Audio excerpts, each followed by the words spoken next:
The Barefoot Lawyer Reports is proud to announce the publication of a research paper from the Center for Human Rights.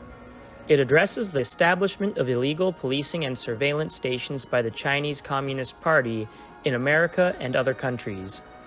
To read this research paper, go to catholic.edu/chr and go to our Research and Analyses page. Hi, this is Bill Saunders. Welcome to another episode of the Barefoot Lawyer Presents.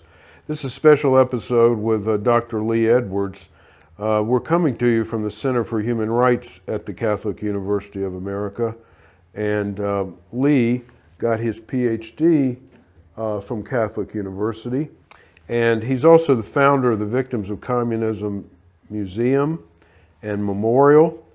And on this podcast, he and I will be discussing communism and its threats to human freedom and its discord with Catholic social thought. So Lee, welcome. My pleasure to be here, Bill. Thank you for asking me. So let's just start. I found it interesting that a couple of weeks ago, we had the 40th anniversary of Ronald Reagan's speech to bring down the Berlin Wall and kind of signaled the beginning of the end for the Soviet Union and the Soviet Empire, which was the great communist empire that had really threatened the West and the whole world ever since the end of World War II. So we can go in whatever direction you want to go with that, but I want at some point return to the question of whether the Chinese Communist Party is creating a new evil empire. So turn it over to you. Well, that's a very intriguing and almost irresistible idea, and that just exactly how powerful is and what are the intentions of China and the Chinese Communist Party. If I could jump in and talk a little bit about that, then we can talk about some broader things. Sure. Regarding communism. Some 30 years ago, almost 40 years ago now, Deng Xiaoping talked about we're going to have communism with Chinese characteristics here in China. And this was following some of the egregious and bloody experiments in communism under Mao Zedong. First, the Great Leap Forward, when at least 40 million, perhaps as many as 60 million Chinese died because Mao tried to communize and centralize all of the agriculture in China. And people just kept dying. And finally, even he had to admit that that was all that could happen. Yeah, I just want to interrupt for 1 second for anybody listening, just pause, a listener, and think about the number he just said, 40 to 60 million dead. So when we talk about what communism has done to the world, there's all this idealistic talk about communism. The fact is, it's caused perhaps more deaths than any other political system. And in China, between 40 and 60 million from this Great Leap Forward alone. So you said Deng came in and he wanted to move to communism with Chinese characteristics? Yes, and to bring about a little bit of the Confucian idea of balance of life in politics. But before that happened, and following the Great Leap Forward, Mao initiated what was called the Great Cultural Revolution, and going after the four olds of old ways, old customs, old ideas. And again, the Chinese people said, we don't want to go that way. And Mao said, but that's the way I want to go. Unleash the Red Guards, these young people who took professors like you and me, Bill, stuck us in the corner, put a dunce cap on us, and made us stand and abjectly apologize for talking about the bad ideas. Probably at least 1 million, perhaps as many as 3 million more people died under the Cultural Revolution. plus that society was just ripped apart by Mao. Finally, Mao died, succeeded by Deng Xiaoping, who said, we're going to do something different here. People said, okay, at last they're going to adopt not just Chinese characteristics, but capitalist characteristics. And that's good because we know that inevitably was the argument at the time that following economic freedom, there will be political freedom. And so we waited and we waited and we waited for that to happen. And we're still waiting. And we're still waiting. And we can see the real face of China as expressed in how they're treating the Uyghurs in Western China and trying to wipe out their culture, their language, their society, just as they tried with the Tibetans back in the 50s and the 60s. We don't know exactly how many, but we do know, again, perhaps 1 million Uyghurs, perhaps 2 million Uyghurs have died, and other millions have been put in so-called re-education camps, in which they're being forced to mouth President Xi's thought, which is based upon Mao's thought, which is tyrannical, which is based upon Marxist thought, which is planning and direction, in which the government makes all the decisions for the people. And is materialistic and atheistic. Their number one target is private property, and their second major target is religion, which Marx called the opium of the people, trying to stamp it out, particularly when Mao came into power back in the 40s and in the 50s. We know that thousands of priests and nuns and pastors and Buddhist leaders were just killed, just slaughtered. And this was something which the communists have done in country after country after country. So the Communist Party in China is dictatorial, intolerant, hateful of religion. So what do you think about it becoming an evil empire? To maintain control over the people of China, which is we now number about 1.4 billion people, Deng Xiaoping now and Xi presently have turned the conduct of affairs over to the Communist Party. There are now 93 million members of the Chinese Communist Party. And they are everywhere. They have permeated society, they have permeated schools, they have permeated classrooms, they have permeated factories. Everywhere that you look, the military that you looked, the Chinese Communist Party is there.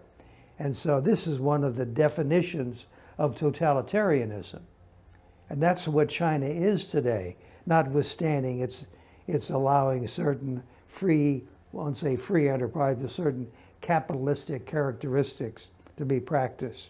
If you look at the fact that, is the press controlled? Yes. Is the military controlled by the party? Yes. Is the free speech controlled by the party? Yes. Is the judiciary controlled by the party? Yes. So in 6 out of the 7 characteristics as defined by Zbigniew Brzezinski, which characterize totalitarianism, China qualifies in 6 out of the 7. It is only the sort of modicum, and really modicum, of you might say, capitalism, which is attempted. But even there, you know, I had the opportunity some 15 years ago to visit China and spent a couple of weeks there lecturing, as a matter of fact, at the People's University in Beijing and Fudan University in Shanghai on American conservatism. But you could see that these wonderful skyscrapers going up, but as a matter of fact, I said, oh, Shanghai to my communist handler who was there almost night, but certainly during the day with me. And I said, Shanghai is the city of 1,000 skyscrapers. And she loved that idea because Chinese love numbers. And but my colleague from Heritage, John Tasik, said, wait a minute, Lee, who owns those skyscrapers? And in every case, it is either the party, the Chinese Communist Party, or the PLA, the People's Liberation Army, or the children of the officials who run the party. So there is no freedom, true freedom. You'll appreciate this. Here we are talking about faith and religion, and here we are on the campus of Catholic University of America. And so I asked my young handler I wanted to go to church. So it came Sunday, and she took me to this magnificent, beautiful cathedral in downtown Beijing. And we walked in, and there was some incense, and there were some bells, and there was a packed congregation of a very large cathedral, probably several thousand people, right? All just jammed in. I said, oh, this is really impressive.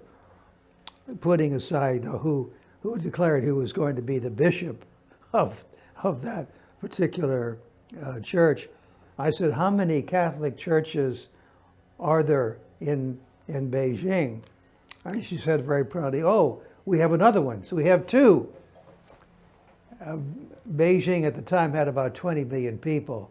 You can be sure that at least 10% were Catholic, and perhaps more than that, trying to live their faith in the so-called underground church. And yet they only allowed 2 churches to be built, and to take care of those people who want to draw closer to our Lord. So wherever I went, you could feel this invisible, in some cases not so invisible, structure which was hemming in and taking care of the people. And it seems to me that the image that I took away from my trip there in China was Tiananmen Square, where the massacre occurred in 1989, June of 1989. We don't know how many hundreds or thousands of young people, students, were massacred on that day. But looming over Tiananmen Square is this gigantic portrait of Mao Zedong. So he is always there. And this is the visual representation of the party and of communism there in Tiananmen Square in the heart of Beijing.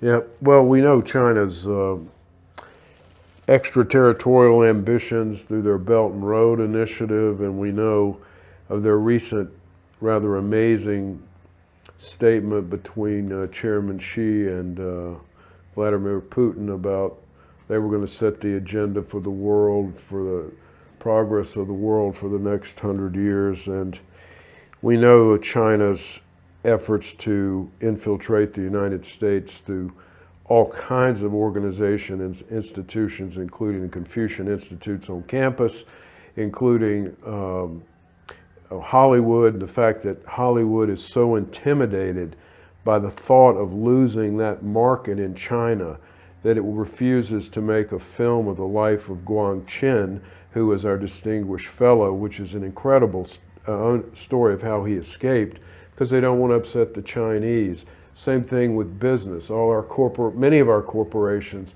they're seem more invested in making money in China than they do in being good citizens in America. So I think China is certainly the greatest threat in the world today to democracy and freedom. So in my view, it's stepped into the shoes of the Soviet Union, and we need political leadership like Ronald Reagan that will take it on and bring it down. Never before has China engaged in this kind of imperial search. And so this is what the communism has done to China. It's always been content to be the middle kingdom, to be there and to just engage in trade, but always to sort of stay within its own boundaries. But that's not the case today. Under communism, under the Chinese Communist Party, China is aggressively seeking to communize the world, which of course was Lenin's #1 goal internationally, was to make sure, he said, we can't be satisfied with just communism in one country. We want to communize the world. Well, here is China, 100 years after Lenin's death, carrying out one of his major issues. You mentioned, Bill, all the various ways in which the communists are actively seeking to influence us here at home in the United States. And let's not forget industrial espionage, which was so bad and still continues in certain areas that even the Obama administration had to shut down the consulate in Houston. Right. Because they were engaging in such flagrant espionage, trying to steal our secrets in a whole variety of high-tech and military-oriented pursuits and work. Right. They from everything from the furniture industry to the missile industry, every researcher in some frontier that China is interested in, they'll either offer them a lot of money secretly and illegally, or they will often put pressure on if the person is of Chinese descent, put pressure on him by saying his relatives who still live in China are at risk. And they're kind of force them to cooperate in that way. So Chinese Communist Party or Communist China is just a massive threat to the United States and to the whole world. And of course, the irony of it all is, why are they able to do the things you were talking about, some of this espionage? Some they steal, but some they steal by bribery and stuff. Why do they have all this money? Because of all the trade. And I remember, Lee, that I was very active opposing China's accession to the World Trade Organization around the year 2000. And there was a huge coalition of people, from conservatives to liberals, Hollywood folks, and country preachers, and lots of everybody saying no, because you're rewarding a regime that denies basic human rights. But the friends of the Communist Party was the business community, which said, but not all the business community, but basically it was the business community saying, let them into the WTO. They're a huge market. The WTO has rules. They will learn to be law-abiding citizens in the rest of their outside of the business world, like in the way they treat the Tibetans or the Uyghurs, by having to follow the rules of the WTO. That is a laughable, we didn't buy it at the time, but in hindsight, it is a laughable argument, because all they did, they're corrupting the WTO, and they still oppress everybody else. So the stick that we had, or the carrot of the WTO, we gave it to them. They don't have any incentive to be law-abiding. And in point of fact, what they have done is to corrupt us. Yeah. Because our companies are over there, and to do business, you have to allow ownership, not from an American company, but again, whether it's the party or the army or the golden children of the top officials. I have to say, Bill, that when I was there visiting in both Beijing and Shanghai, and I looked around, and you could almost see as many Starbucks there, jammed with young Chinese and not so young Chinese having their lattes for $5 a pop. Same thing with, I'll mention it, KFC as well. Kentucky Fried Chicken also had many outposts, shall we say. And the Chinese were really, I think, laughing at us and saying, oh, you thought that you could change us. We are changing you. That's the danger. They are changing us, Yeah. suborning us, corrupting us with their style and with their control of all decisions made from top to bottom. You've been listening to part 1 of a Barefoot Lawyer Report special featuring Dr. Lee Edwards, founding chairman of the Victims of Communism Memorial Foundation. Check back next week for part 2.